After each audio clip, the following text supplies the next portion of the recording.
За сайн байцгаана уу? Та бүхэнд ERP системээр параметрийг хэрхэн хайх талаар зөвлөгөө өгье. За параметрийг хайхын тулд агуулгын модуль руу ороод бараа гэсэн дээр дарна. За бараа гэсэн дээр дарахад дараах цонх нэгдэнэ. За барааны хайх гэдэг энэ хэсэг дээр курсороо байрлуулж ягаад тухайн барааныхаа нэршлэр барааг хайж болно. За жишээ нь iPhone хай гэх юм бол iPhone гэж бичээд бараа гэсэн дээр таа. За тэгэх юм бол тухайн iPhone гэсэн үг орсон бараануудыг гаргаад шүүгээд гаргаж ирж байгаа гэсэн. За баруун дээд болонд нэгээс 80 гэсэн хуудсыг илэрхийлж байна. За ерөнхийдөө тухайн нэршлэр хайхад 101 нэр төрлийн бараа бүлэглэн хайгдсан байна гэдгийг илэрхийлж байгаа гэсэн үг. За мөн тухайн барааныхаа кодыг мэдж байгаа бол дотоод кодыг мэдж байгаа бол тухайн кодоор нь бас хайж байна. За систем өөрөө тухайн барааг нээх болгонд дахин давтчихгүйгээр дотоод код оноож явж байгаа. Тэр кодыг хэрвээ мэдчихвэл кодоор нь тухайлан хайж болж тухайн бараага. За ангихад тухайн барааныхаа кодыг PH01003 гэхэд тухайн код орсон бараануудыг гаргаад ирж байгаа гэсэн үг. За мөн тухайн барааг брэндээр нь ч юм уу. За барааны ангиллаар нь ч юм уу, үйлдвэрлэгчээр нь за тухайн бараан дээр шинж чанаруудыг оруулж өгсөн бол шинж чанараар нь хайж болно. Байрлал, агуулга гэсэн юм төрлүүдээр мөн хайж болно. За хэрвээ брэндээр нь хай гэж байгаа бол тухайн брэндээ оруулж өгөөд за жишээ нь Apple-гээд брэндээ задлахад брэнд нь гараад ирнэ.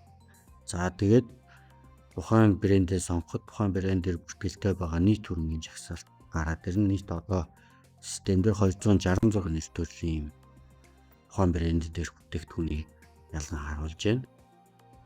За мөн шүүлтүр, бүлэглэлт, төвөр гэсэн юм үндсэн 3 цэс байдаг. За шүүлтүр дээрээс өөрөмшүүлсэн шүүлт гэж нэмээд за энэ шүүлтүр дотор шаардлагатай тухайн барааг хайхад шаардлагатай мэдээллийн талбараа олж аваад за тэгээд энэ доотлын хэсэг дээр хайх утгаа оруулж өгөөд хэрэгжүүлэлт товчийг дарахад тухайн барааг бас хайж болно. За бүлэглэлт гэдэг товчин дээрээс мөн тухайн барааг нийт төрлөөр нь ингэж ангилж бүлгэлж харж болно. Дээр нь тухайн барааны ангиллаар нь бас ингэж бүлгэлж харж яг ямар нэр төрлийн ангил дээр ямар бараанууд байгаа юм бэ гэдэг. За мөн өөрөмшүүлсэн бүлэг гэж байгаа. Тэрэн дээр дараад за тухайн барааны ангил, файз за дотоод их сурвалж, дансны файз гэх мэт шаардлагатай үзүүлэлтээр мөн бас систем дээр байгаа бүртгэлтэй байгаа бараануудыг бүлэглэж харж болно гэсэн. За ерөнхийдөө энэ бараа гэдэг зэс маань манай бизнесийн үндсэн процесс болох санхүү, за худалдан авалт, борлуулалт гэсэн зэснүүд дээр бүгдээрэн дээр нь байгаа. За тухайн бараа гэдэг зэс рүүгээ дамжаа орох үйлдэл, за доторх барааны бүртгэлийн байдал нь бол яг адилхан байгаа. За яагаад тусдаа бас ингэж харуулж байгаа шалтгаан хэрвээ борлуулалт модуль дээр байгаа бараа зэсээр дамжиж орох юм бол энэ дээр зөвхөн борлуулж болох бараануудыг харуулж байгаа гэсэн үг. Худалдаа авах дамжиж орж байгаа бараанууд маань зөвхөн худалдаа авах зорилттой бараануудыг харуулж байгаа гэсэн. За хэрвээ бүх нийтээр нь харъя гэвэл тухайн дээр шүүлтүүрийг арилгахад манай дээр систем дээр байгаа бүртгэлтэй бүх бараануудыг мөн харж болно гэсэн. За систем дээр ер нь бол барааг шинээр бүртгэхэд тухайн барааг борлуулж болох, худалдаж авах, зардал болгож ашиглах гэсэн энэ 3 зэсийг бол хөрвүүлж явж яадаг гэсэн үг.